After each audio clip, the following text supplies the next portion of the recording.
Hi, everyone. It's time for another installment on the tribe study. This week, or this time, I'm going to be covering Levi.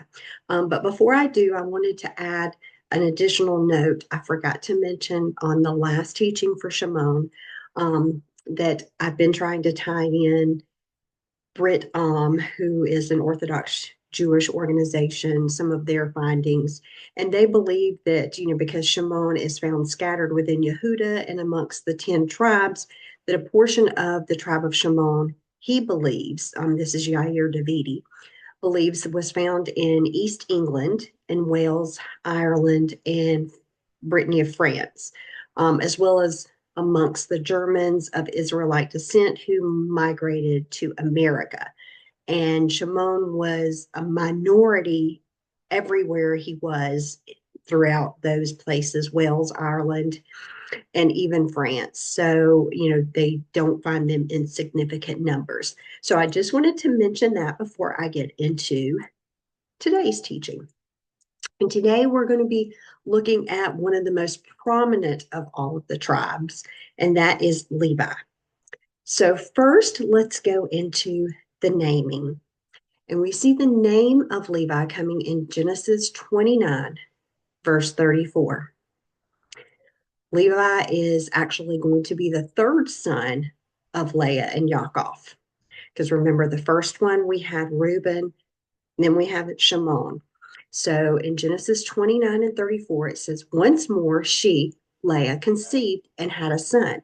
And she said, now this is this is time my husband will be joined to me because I've borne him three sons. Therefore, she named him Levi, meaning joined to. So, like I said, remember, we have three sons so far born to Leah and Yaakov. And Levi or Levi comes from the root lava, which means to join to. So, she's hoping that this is now going to join Yaakov to her. And, like I said, Levi means to join to fasten, to be devoted to, attached, united, or knotted together. So when you think of Levi, he's about unity here and bringing together. He's linking something. He's trying to join something.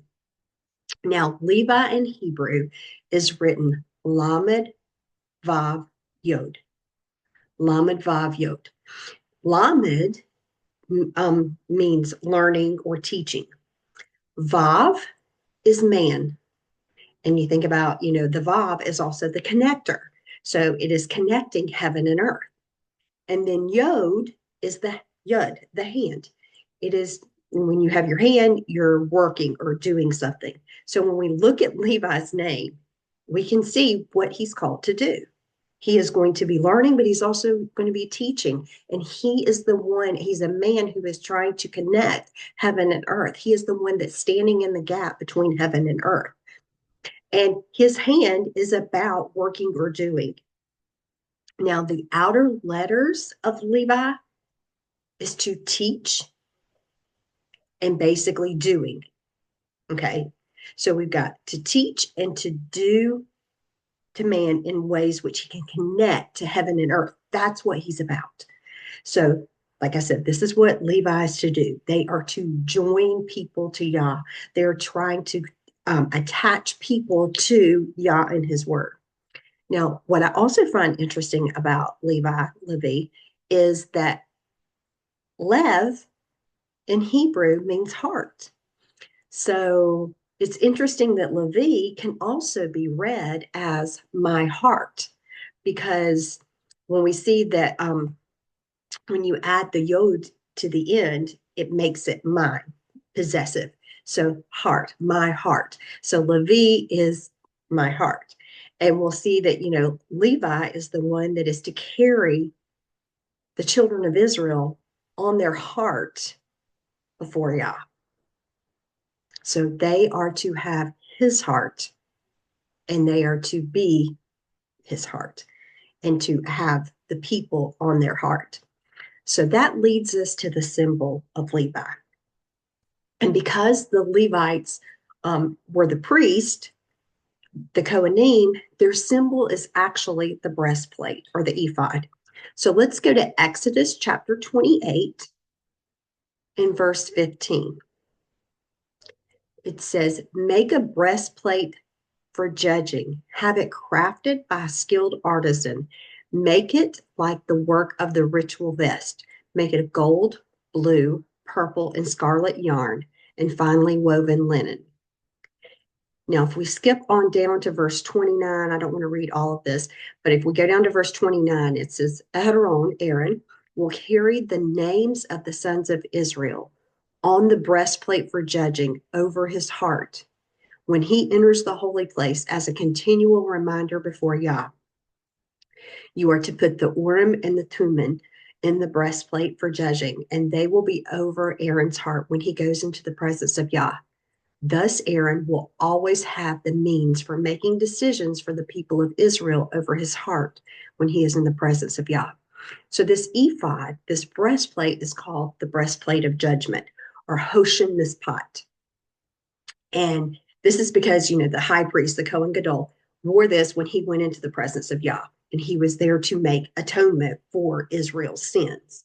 Now, this ephod was to be worn over their heart, which demonstrated the great love that Yah has for each one of the tribes. Because remember, on those stones, we're going to have all of the names of the tribes.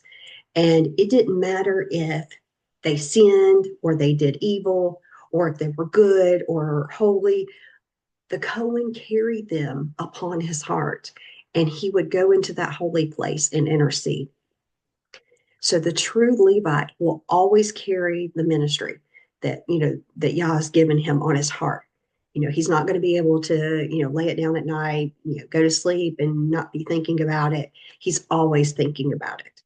And, whether, the people that he's around, he gets along with easily, or whether, he's seeing them full of rebellion and sin, he's constantly bringing them into the presence of Yah and or trying to bring them into the presence of Yah, and he won't be permitted to lay down his burden, go on vacation and say, oh, okay, I'm done.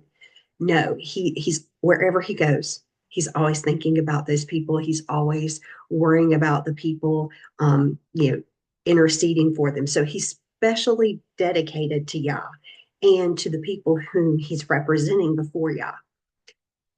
And think about this, they have the stones on this breastplate, and each one of the stones has each of the tribe's names on it. And as he's going into the holy place, when we go in, past the altar, past the laver, when we go past the laver, the altar, and then the laver, and then we go into the holy place, we've got the table of showbread and the menorah and the altar of incense there. And it's all closed in. It's dark. The only light is from this altar of incense and the menorah. And then once he goes past that into the Holy of Holies, where he is before the ark of Yah and Yah's presence, there's no light in there. It's completely closed off and dark. And it is only Yah's Shekinah, his glory, that is descending in that place. And as the high priest is standing there and Yah's glory is filling that place, his light is hitting on those stones. And that light is going to reveal the color, the clarity, the purity. They're going to, if there's any flaws in each stone, it's going to reveal that. And so that's also one of the aspects of Levi, is Levi seeing all that.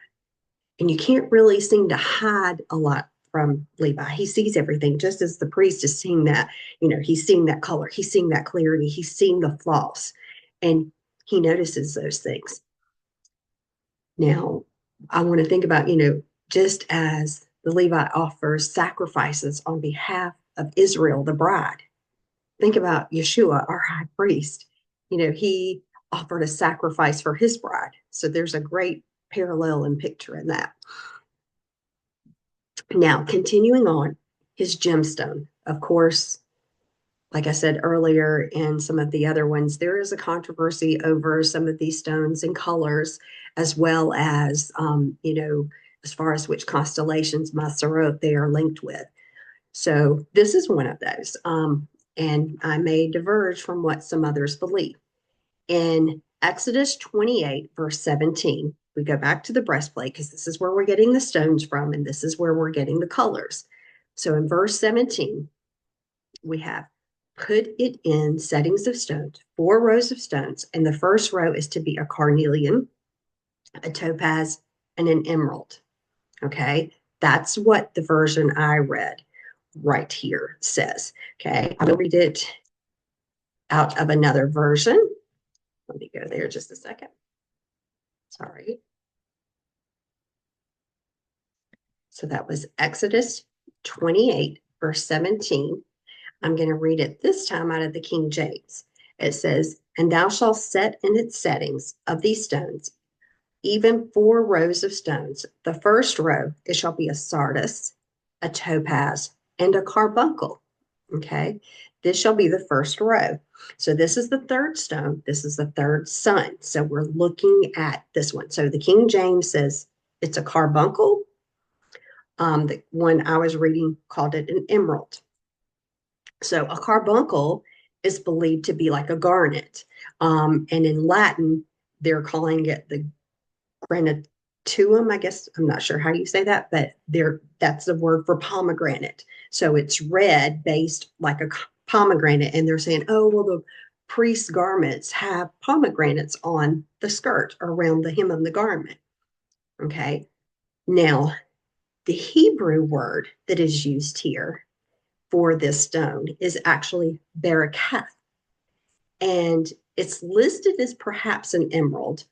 Some other translations listed as an emerald in the third, as this third stone.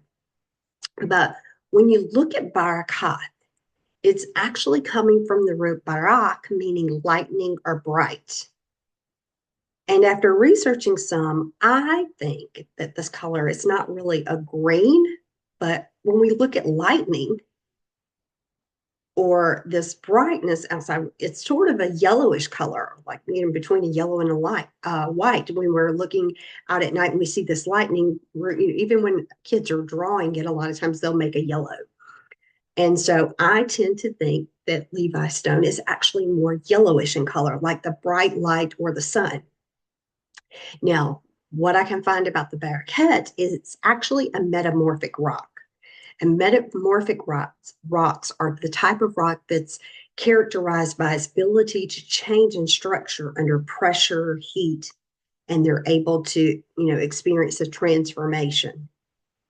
Well, think about this. This is exactly what Levi does. It is through those trials, those pressures, and the heat that they go through that they're actually transformed. Now, last time I spoke about Shimon, and Shimon and Levi are connected here by their actions against Hamor and the men of Shechem. And it is Shimon and Levi that devised the plan and that slew all the men of Shechem. And we see that Shimon and Levi are ready and eager to go to war and with the sword.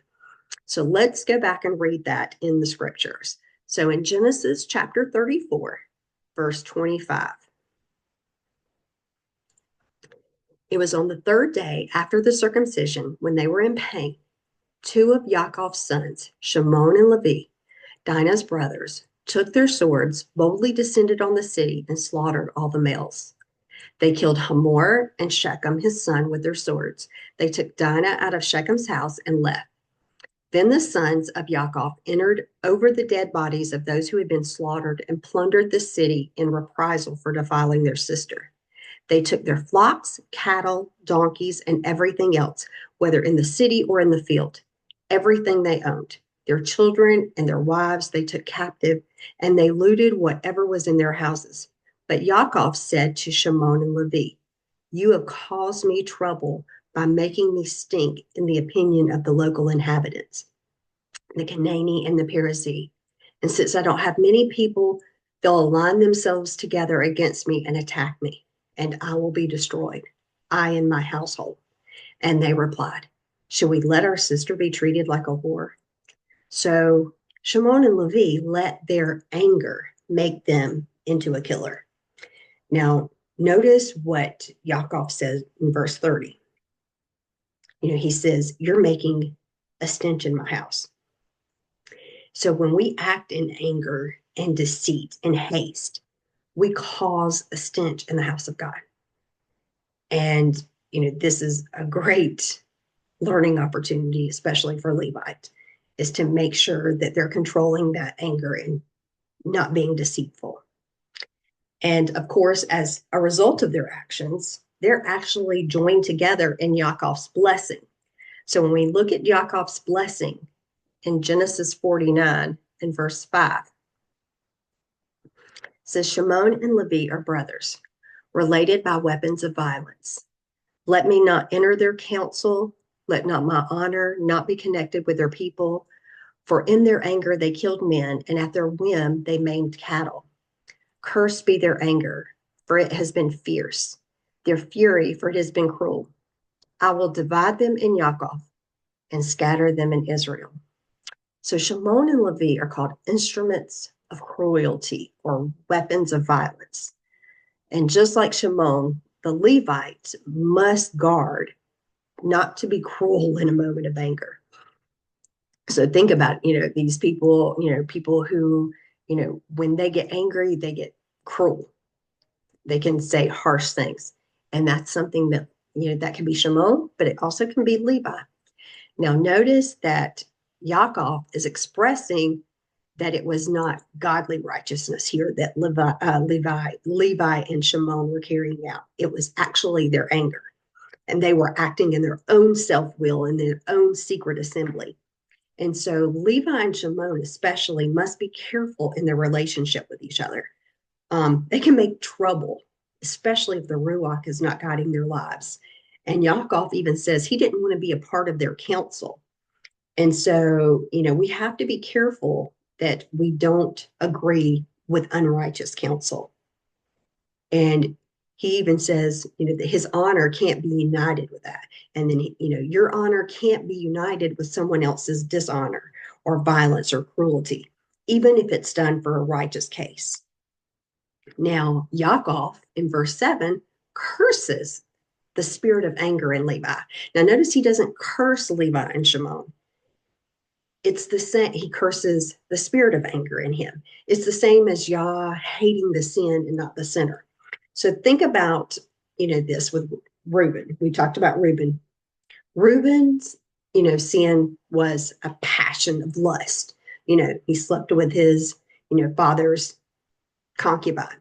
So Levi's sin and Shimon's sin was a passion of anger. So which one's better?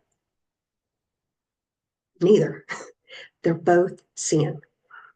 And, like I said in verse 7, he says, Cursed be their anger, for it has been fierce, their fury, for it has been cruel, and I will divide them in Yaakov and scatter them in Israel. So Yaakov also says that in this blessing, that he's going to divide them in Yaakov and scatter them in Israel. And Levi and Shimon are divided away from each other for their own good.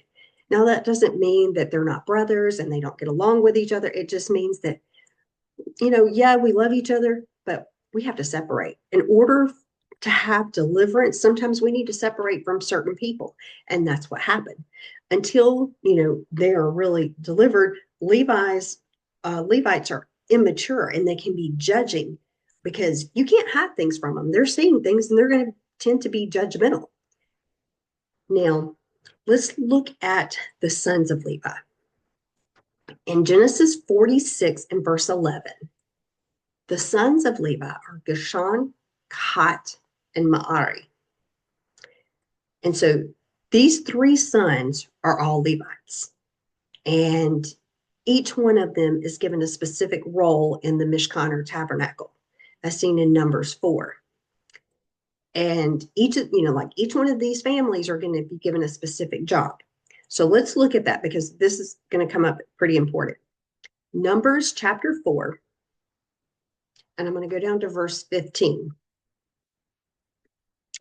When Aaron and his sons have finished covering the holy furnishings and all the holy utensils, when the camp is about to move forward, then the descendants of Kahat are to come and carry them. But they are not able to touch the holy things, so they won't die. These things are the responsibility of the descendants of Kahat in the tent of meeting. Eleazar, the son of Aaron the Cohen, is to be responsible for the oil for the light, the fragrant incense, the continuing grain offering, and the anointing oil. He is to be in charge of the entire tabernacle and everything in it, including the sanctuary and its furnishings. Yah says to Moshe and Aaron, do not cut off the clan of Kahat from among the Levi'im. Rather, do this for them so that they will live and not die. So look at what's happening. The Kohanim, Aaron's sons, are going in and covering it, and then so that they can touch them and won't die. So Aaron's sons are to go in, and you are to assign each one of this task. But the descendants of Kahat are not to go in and look at the holy things as they are being covered. If they do, they will die. Okay. Now I want to skip down to verse 22. We've got Gershon. Take a census of the descendants of Gershon also, clans and families. Count all those between 30 and 50 years old, all who are to enter the core of doing the work of the service of the tent of meeting. The Gershon families are to be responsible for serving and transporting loads. They are to carry the curtains of the tabernacle, the tent of meeting, its covering, the fine leather covering above it, the screens for the entrance of the tent of meeting, the tapestries in the courtyard, the screens here, and all around the altar, all the ropes and the utensils they need, and the work connected to those things. Okay, skip down to verse 29. As for the descendants of Merari, take a census by clans and families of all those between 30 and 50 years old, all who would be in the core of doing the work and serving in the tent of meeting. Their service for the tent of meeting will to be carry the frames, the crossbars, the posts, the sockets in the tabernacle. Also for the post of the surrounding courtyard with their sockets, tent pegs, ropes, and other accessories. Everything having to do with their service, you are to assign particular loads to specific people by name. So I wanted to go through that for a reason, because only Aaron's sons were Kohanim, were priests. So not all Levites are Kohanim. Okay, I'm going to say that again. So not all Levites are priests. Okay, just as not all the tribes are Levi. Okay, so Yah chose who would be the Kohanim, and only those would be acceptable. And he chose Aaron and Aaron's sons. So even though you've got the Gershonites and the Merari or Merarites, however you say that, they were all Levites, but they weren't Kohanim. They all had a role to do in the work or the service of the Mishkan or the tabernacle, but they weren't the priest. Okay, so hopefully that's making sense that, there's a difference between a Levite and a priest. Okay, so the Levite is the big category. You have 3 sons, but it is only through Kahat's line, which goes down to Aaron, and Aaron's sons are the only ones that are the priest. Okay, so those are the ones that are only the priest. So if you think about Moses' sons are not even the priest. Okay, Miriam's sons are not priests. They're not the Kohanim. Only Aaron's sons are the Kohanim. So, but regardless, everyone had the opportunity and the access to the tabernacle, the Mishkan. They were all able to come, and they were all able to bring offerings, and they were all able to interact with Yah. Okay. Now,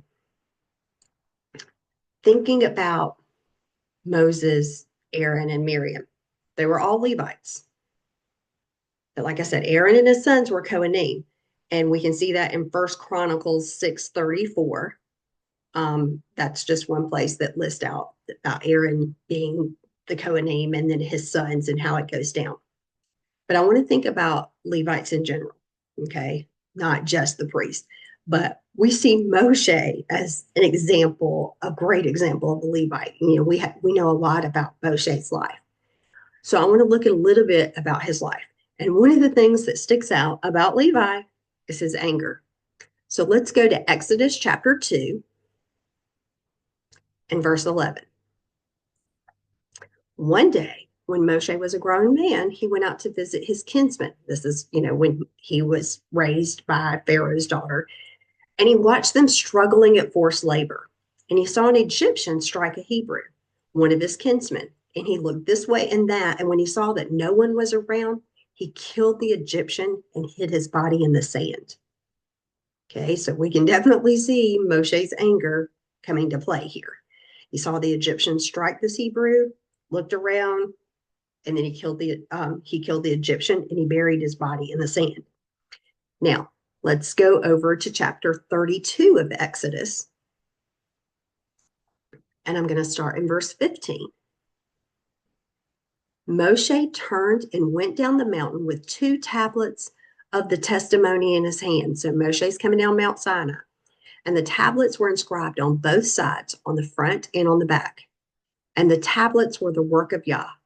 And the writing was the writing of Yah engraved on those tablets. Now, think about it. If I'm walking down and I've got these tablets and Yah just wrote on them, how much are you going to be protecting his work, what he just did? And when Joshua heard the noise of the people shouting, he said to Moshe, "It sounds like war in the camp." And he answered, "That is neither the clamor of victory nor the wailings of defeat. What I hear is the sound of people singing." But the moment Moshe got near the camp, when he saw the calf and the dancing, and his own anger blazed up, he threw down the tablets that he had been holding and shattered them at the base of the mountain. So again, this is a prime example of the anger of Levi. Now, just like Shimon, they have to be careful with their anger. And even David writes in Psalms 4 and verse 5, you can be angry, but do not sin. Think about this as you lie in your bed and calm down. And so the strong emotions here can lead us into doing something we regret. For even the great example of Moshe, he let his own emotions overcome him. This we can see in Numbers chapter 20 and verse 10. But after Moshe and Aaron had assembled the community in front of the rock, he said to them, "Listen here, you rebels.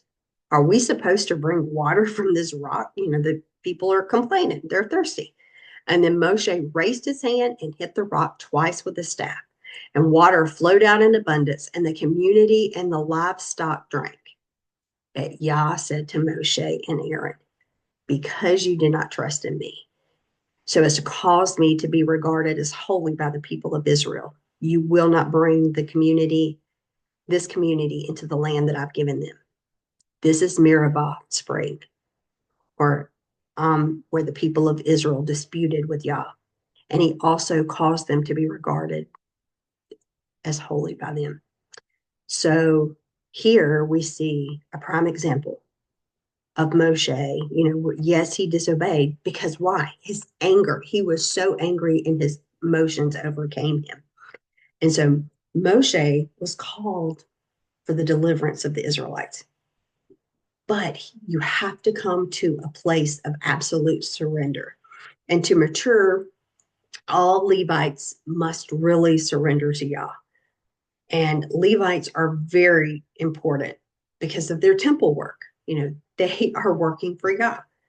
And, Hasatan will try to use Levi's weakness in order to pervert and stop him from fulfilling his work. And so, like I said, you have to come to that place of absolute surrender that you can become Yah's instrument. And, when we see a surrendered Levite, when we see Moshe totally surrender, then, we see the Torah and the design of the tabernacle and, greatness come forth. Now, I do want to go back and let's look at something else. In Exodus chapter 17, in verse 1, the whole community of the people of Israel left the Sin desert, traveling in stages as Yah had ordered, and camped at Rephidim, but there was no water for the people to drink. And the people quarreled with Moshe, demanding, "Give us water to drink." And Moshe replied, "Why pick a fight with me? Why are you testing Yah?" However, The people were thirsty for water there and grumbled against Moshe. For what did you bring us up from Egypt to kill us, our children, and our livestock with thirst? And Moshe cried out to Yah, what am I to do with these people? They're ready to stone me. And Yah answered Moshe, go on ahead of the people and bring with you the leaders of Israel. Take your staff in your hand, the one you used to strike the river, and go. And I will stand in front of you there on the rock in Horeb. And you are to strike the rock, and water will come out of it so the people can drink. And Moshe did this in the sight of the leaders of Israel. This place was called Massah, testing. And at Meribah, quarreling, because of the quarreling of the people of Israel, because they tested Yah by asking, is Yah with us or not? So the Levites actually have a proving ground. It is called Massah and Meribah. Massah being trials, temptations, and testing. And Meribah, strife, quarrel, rebellion, even mutiny. So Levites have to be willing to go through trials, testing, strife, and even mutiny. Israel complains against Moshe. They even want to stone him. And in that hour, Moshe takes a rod and he acts in faith. He obeys Yah and he struck the stone, which a stone is what? It's hard. And he does what? He brings forth living water. So Levites are actually able to come into a hard place, into hardships, and they're able to bring forth order and blessings. But it's a hard task, and they have to be willing to go through those hard things. Now, I want to go back to Exodus chapter 32, verse 25. When Moshe saw that the people had gotten out of control, because Aaron had allowed them to get out of control, or to the derision of their enemies, Moshe stood at the entrance of the camp and shouted, whoever is for Yah, come to me. And all the descendants of Levi rallied around him. And he told them, here is what Yah, the Elohim of Israel, says. Each of you put his sword on his side and go up and down the camp, from gate to gate. Every man is to kill his own kinsman, his own friend, and his own neighbor. And the sons of Levi did what Moshe had said, and that day 3,000 people died. Moshe said, you have consecrated yourselves today to Yah, because every one of you has been against his own son, his own kinsman, in order to bring a blessing on yourselves today. So notice what Moshe did when he came down the mountain and he saw Israel worshiping this golden calf. He calls the Levites to rally around him. They're going to have to fight. Well, fighting is one thing when you're fighting, an enemy, another nation. But look at who they fought. They had to slay their own family and friends. So Levites, they slayed them. They slayed the guilty regardless of who they were. If they were their close relatives, if they were, a son, they had to slay those close relatives. And the cost may be great price to stand with Yah. And sometimes it's going to cost you your family. In the Brit Hadashah in Matthew chapter 10 and verse 37, Yeshua says that he that loves his father or mother more than me is not worthy of me. And he that loves his son or daughter more than me is not worthy of me. Sorry. A true Levite is not going to regard family connections or cliques. He is truly going to be willing to lose his own family members. Levites are called to have a dedicated life to serving Yah. It's a higher calling. And Levites don't have an inheritance in the land because, it wasn't about material things. They were about devoting themselves to the service of Yah. In Numbers chapter 18, verse 20, we see Yah said to Aaron, you are not to have any inheritance or portion in the land. I am your portion, an inheritance among the people of Israel. So the Levites were to rely on Yah to provide for their needs. And so a true Levite, because we have a lot of people out there that are thinking, or saying that they're a Levite. A lot of, I don't want to say pastors, but there are a lot of them that, are thinking they are. But a true Levite is not about material things. Their focus is on the spiritual. They would be just as happy to sleep on the floor instead of having a large house. Now, another thing to think about is, like I said, when the Levites took up the sword, it was against their own people. The Levites don't go out to war against the other nations. Numbers chapter 1, verse 2 says, take a census of the entire assembly of the people of Israel by clans and families. Record the names of all the men 20 years old or older or over who are subject to military service in Israel.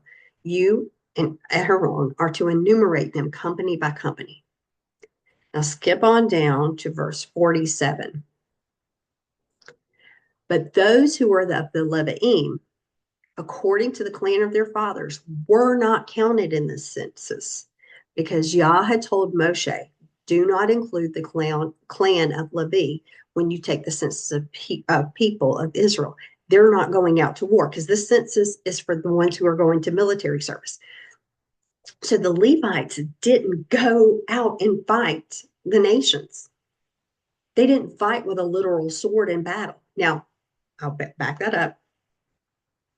When Israel did go to war, the Levites carried the ark into battle.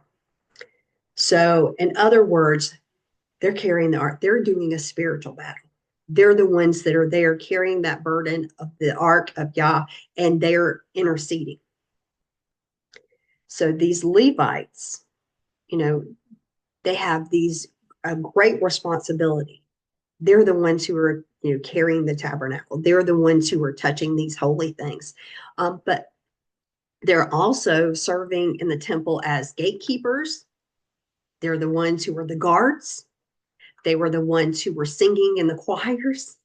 They're the ones who were playing the musical instruments. So all of these are also aspects of Levi. So you can think about these different people that may fall in these different categories. It may not be that they're all, the high priest. They're not like this high priest. They're not priests, but musicians, the guards, the gatekeepers, the watchmen, the intercessor, sorry. Those are looking at traits of Levi. Now, let's look at Moshe's blessing. Moshe, again, remember, is a Levite. In Deuteronomy chapter 33 and verse 8, it's of Levi, he said, let your Tumim and Urim be with your pious one, whom you tested at Massa, with whom you struggled at Meribah. Of his father and mother, he said, I do not know them. He did not acknowledge his brothers or his children, for he observed your word and he kept your covenant. They will teach Yaakov your rulings, Israel your Torah, and they will set incense before you, whole burnt offerings on your altar. Yah bless their possessions, accept the work he does, and crush his enemies hip and thigh. Those who may hate him rise no more. So Moshe is actually emphasizing that, they have to be tested. They have to go through these struggles like Massa and Meribah. They didn't regard their family. They didn't show favoritism. They kept Yah's word and his covenant, and they teach Yah's word in the covenant. They minister in Yah's service. And like I said, other aspects, I mentioned earlier the names of the sons of Levi. Well, I think that also uncovers more details about their personality. Because if we go back to Genesis 46 and verse 11, the sons of Levi are Gershon, Kahat, and Ma'ari. And when you look at what their names mean, Gershon, Ger is a foreigner, an exile, a stranger. So Gershon is actually an exile, a stranger, someone who can be banished or expelled. And it's thought that he was probably named after Yaakov's cursing of Levi's anger, that, he was born after that, and that's why um, Levi named him that. Kahat means gathering or meeting. And this is the line that Moses and Aaron are from. Now, remember, Moses is a Levite, but he's not a Cohen. But Aaron is a Levite and a Cohen. Now, Marari means sad, bitter, and sorrow. So look at also these traits here. So the Levites are facing exile, banishment, being expelled, or even a stranger, even from their family. And they at times, can be sad or bitter or even sorrowful. But yet there are to be a gathering or a meeting place for Yah or for Israel to come to Yah. And, when I think about some of the Levites, there are some that come to the forefront of my brain. And I think about Pincus, how he was angered by what Zimri and Cosby did. And he immediately went out and killed the man and ran him through, and the woman. He had that righteous anger of Yah. And then I think about Jochebed, Moshe's mother. She disregarded the laws of Pharaoh and had this child.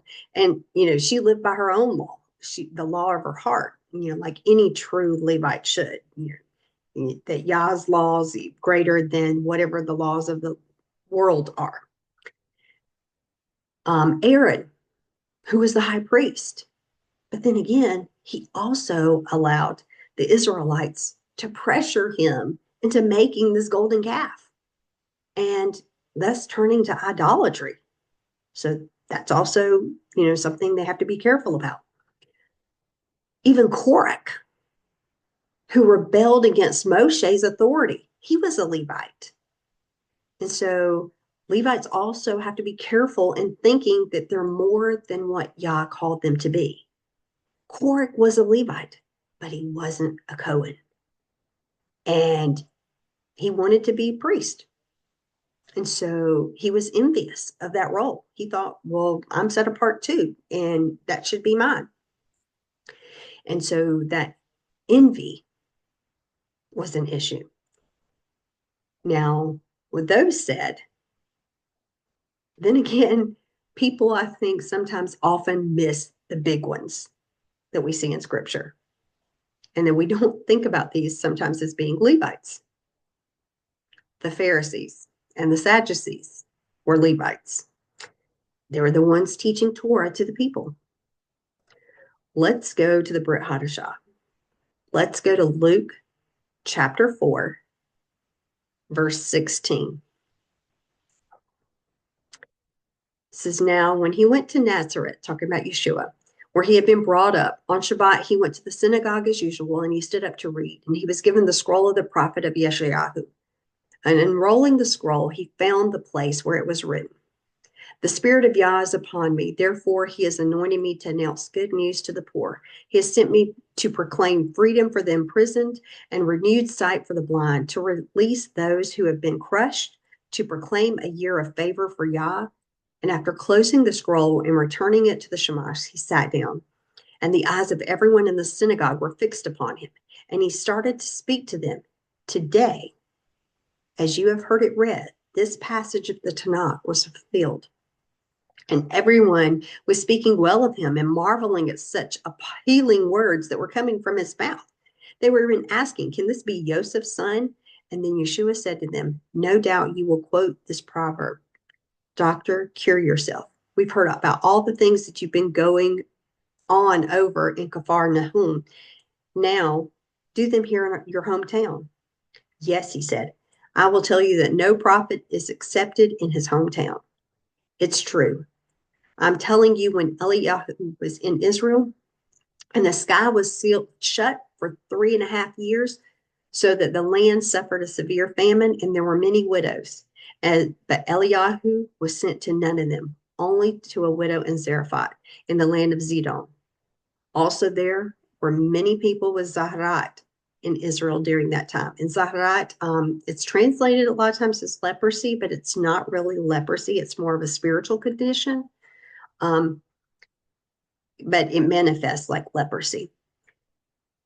So also there were many people with Zaharat in Israel during the time of the prophet Elisha, but not one of them was healed, only Naaman the Syrian.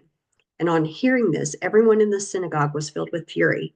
They rose up, drove him out of town, and dragged him to the edge of the cliff, which their town was built, intending to throw him off. So look at this, what they're doing. They're going to throw Yeshua over the cliff. But he walked right through the middle of the crowd and went away. So it's the Pharisees that were wanting to throw Yeshua off the cliff, but it wasn't his time to die yet. And so we also even see that they even tried to use deception against Yeshua. In John chapter 8 and verse 2, and tried to trick him. It says, at daybreak, he appeared again in the temple court where all of the people gathered around him, and he sat down to teach them. The Torah teachers and the Parashim brought in a woman who had been caught committing adultery and made her stand in the center of the group. And then they said to him, Rabbi, this woman was caught in the very act of committing adultery. Now, our Torah, as Moshe commanded, that such a woman be stoned to death. What do you say about it? And they said this to trap him so that they might have grounds for bringing charges against him. But Yeshua bent down and began writing in the dust with his finger. Now, I'm just not going to go into the whole issue here, but yes, it was a trap because if you go back to the Torah, if they were caught in adultery, the man and the woman both were to be brought together. There's no man here. So when they kept questioning him, he straightened up and he said to them, the one of you who is without sin, let him be the first to throw a stone at her. And then he bent down and wrote in the dust again. And on hearing this, they began to leave one by one, the older ones first, until he was left alone with the woman still there. Standing up, Yeshua said to her, where are they? Has no one condemned you? And she said, no one, sir. And Yeshua said, neither do I condemn you. Now go and don't sin anymore. So think about this. They're trying to trick him. Who was doing this? The Pharisees. So the Levites, they're the ones that were trying to do this. The Pharisees also turned the temple, the house of Yah, into a place where money is a place of money changers. Matthew 21, verse 12. Yeshua entered the temple grounds and he drove out those who were doing business there, both the merchants and their customers. So think about it. It becomes a business. It's basically I'm buying and selling stuff. And he upset the desk of the money changers and knocked over the benches of those who were selling pigeons. So these Levites were letting these material things or things of the world influence them. And the Levites have no business in doing business, but God's business here. And they have to be aware, beware of using, psychology or, persuasive tactics in order to get money from people. Their motive must be pure when it comes to money. It is about his building, his tithe, his offerings. It is not yours. They should not dare touch the gold or the glory there. That's part of the problem that they were having. And we see that that's why some of these Pharisees and Levites and things get turned around. That's why we see even today in our world, you have some of these pastors that are considering themselves Levites and are, have 4 and 5 homes and airplanes and all this stuff. But yet people are struggling in their congregation. So get off the soapbox. So the Levites were to be set apart by keeping his word and his covenant. They were holy or set apart, and they must be pure. They were to be teachers of the Torah. So if you're teaching the Torah, you must be living it. Because how can you teach it if you really don't live it? And this is what Yeshua even actually got onto the Pharisees about. Okay, in Matthew 23, verse 3, Yeshua says, so whatever they tell you, take care to do it. So he wasn't saying the Pharisees were teaching the wrong thing. He was saying, whatever they're telling you to do, take care to do it, but don't do what they do, because they talk but don't act. So they were teaching, but they weren't doing it. They weren't living that life. And so these Levites were chosen to set an example before all of Israel by keeping Yah's word and his covenant. They were to offer these sacrifices. They were to teach about his judgments and the Torah. They had this high calling upon their lives. And, they shouldn't try to accumulate wealth or houses or land, or, even all of these business opportunities, selling all of these books and things, unless they're absolutely led by the Ruach to do it. Because if they're not, they're going to get into trouble, because that becomes their driving factor. And Yah wants to be their inheritance, their all in all. He wants them to live that life of faith. He wants to supply all of their needs. And, these Levites, their responsibility to offer prayers and praise and to make intercession on behalf of the children of Israel before Yah. They're called to be that mediator, just like Yeshua is our high priest in heaven that is doing that for us. They were called to be that mediator between Yah and man. And they're called to sacrifice, not only sacrifices, but they're called to be a sacrifice themselves. And those sacrifices were to be pure. They weren't to be blemished. They were to be pure. Now, like I said before, they had no inheritance in the land because Yah was to be their inheritance. In Joshua chapter 21, I'm not going to read the whole chapter, but Joshua 21 verses 1 through 42, you can see that because they didn't have land assigned to them, they were actually given cities, different cities that were scattered all throughout the tribes, but not Simeon. They were separate from Simeon, because remember, Simeon's land, we talked about in the last teaching, is actually surrounded by Yehuda. The cities that the Levites were given were in Yehuda's territory, but not Simeon's. In the millennium, in Ezekiel 48, verses 22, we see that they are between Yehuda and Benjamin's territory. And their gate in Ezekiel 48, verse 31, is going to be on the north side of the New Jerusalem instead of on the eastern side. So getting toward the end, I also wanted to tie in, the Matzerot, the constellations. And as I mentioned in the tribe's introduction, there are various theories on the tribal alignments, which one goes with which. And I mentioned that I also tend to hold with Mathers. I believe that they align more with the blessings that are given over the tribes. So I don't necessarily align with rabbinical Judaism with what they say there. You may disagree, and that's okay. With that said, what I hold to with Mathers is that Levi is actually going to be with Pisces, which is the fish. Now, sometimes I'm not really sure how some of these symbols link in, but what I find interesting is that it's a fish, because in the Brit Hadashah, the fish becomes the symbol of the Talmudim, Yeshua's disciples. They were to be fishers of men. And I believe that's part of the role of what Levi's to do. As they're teaching the word, they're fishing men. And, they also have a connection. Their blessing is linked with Shimon. And we talked about in the last teaching that Shimon, I believe, is linked with Capricorn, which is a sea goat. Okay. A sea goat is in the water. Okay. So, and by holding to Mathers here, Shimon and Levi's are linked together with their blessing, because just as Shimon's is a sea goat, Levi's is a fish. So they connect. They're both linked.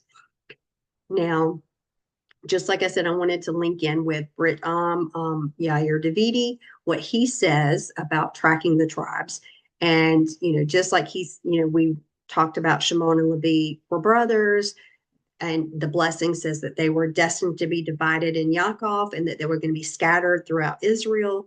And therefore, what he finds is there's not one specific country that is Levites, because the Levites were scattered throughout all of those tribal divisions of Israel.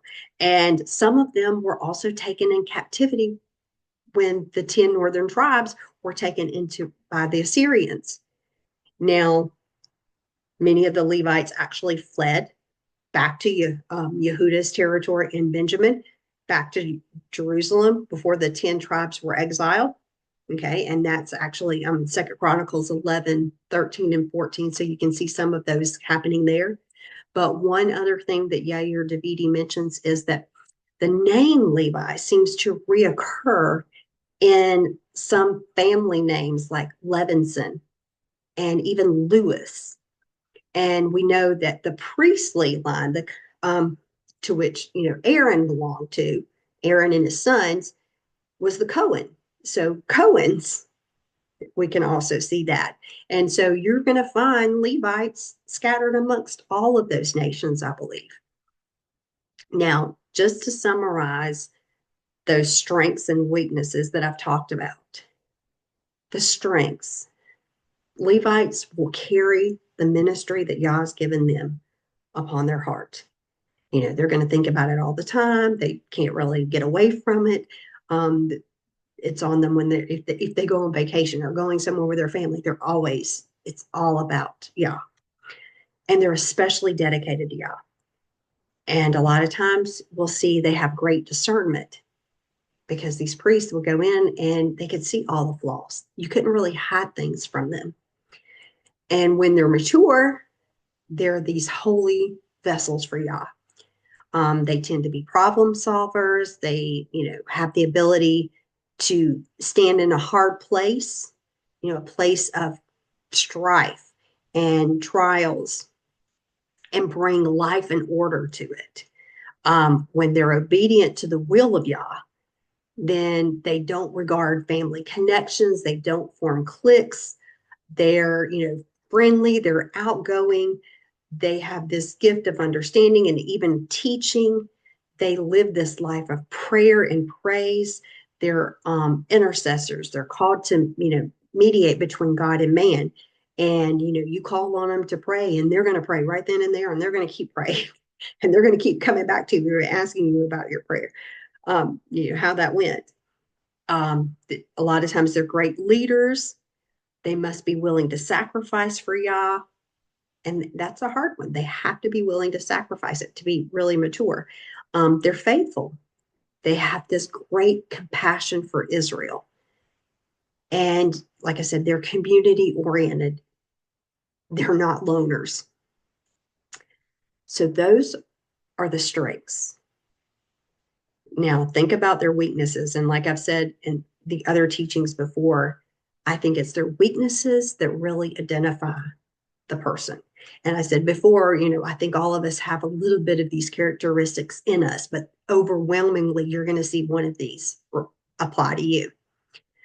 So, anger. They must guard against a tendency to get, have this quick anger and to be cruel in the moment of anger. When that anger comes upon them, they don't just let it stop. They're going to bite back at you and be mean about it. They can be judgmental because they see things as right or wrong, and they're going to tell you like it is. A weakness for them too is accountability. Sometimes they don't want to take responsibility for their own actions and especially their own mistakes. Like Korach, they sometimes are envious and they think they can, I can be this because they see someone else doing that. And even though they may be a Levite, they're not that high priest. They might be that musician, or they may have another gifting of a Levite. They may be that intercessor. So, but they, have to be careful not to be envious and think that Yah called them to do something else and want to just take that on because it's going to end up being bad. They must walk with Yah, because if they try to accumulate wealth and houses and land and businesses, unless Yah calls them to do that, they're getting in trouble, because Yah says He's their source. It's not about the material things for them. Um, they must not go to war. Their warring should be spiritual. They were the ones who, not going out there and getting those physical battles. This is the person, a lot of times, really a mature Levite is not going to come out, with their guns blazing against someone else. The mature Levite is going to be the one that is going to be back there praying and interceding for that person. Another weakness, they can be legalistic. They're the rule makers. They're the ones who are following Yah's rules here, but they can be the Torah police. um, and they can tell you when you're doing wrong here. They're going to look at you and say, hey, yeah, but they can be judging about that. So they can be very legalistic. And we can see, a lot of Levites go off into that path of legalism. And so they need to be set apart. And when we think about where they're located around the tabernacle, they're closest to the holy place. They're right there outside of it. They must be set apart from the rest. They are right there at the tabernacle, because that is their source. That's what needs to be their source. And they need to separate from those who cause them to fall. And a lot of that is Shimon, because they're a lot alike with that anger, and they cause each other to fall. And they can love them, but nope, we got to separate here. So that is Levi in a nutshell, from what I've researched and what I've done here. You may not agree on some of the colors or some of the information there, but a lot of this characteristic traits I'm pulling out of scripture there. So hopefully you will take it, pray about it, go back and watch. And some of those character traits belong to you. You might be a Levite. If you like the video, you may want to subscribe, so that way next time you can actually get it in your inbox instead of actually having to go back and check and see when we put another video on there. Like I said, I'm trying to do one a week, but it doesn't always work out that way. So hopefully I will be able to continue. So shalom, and you have a great day.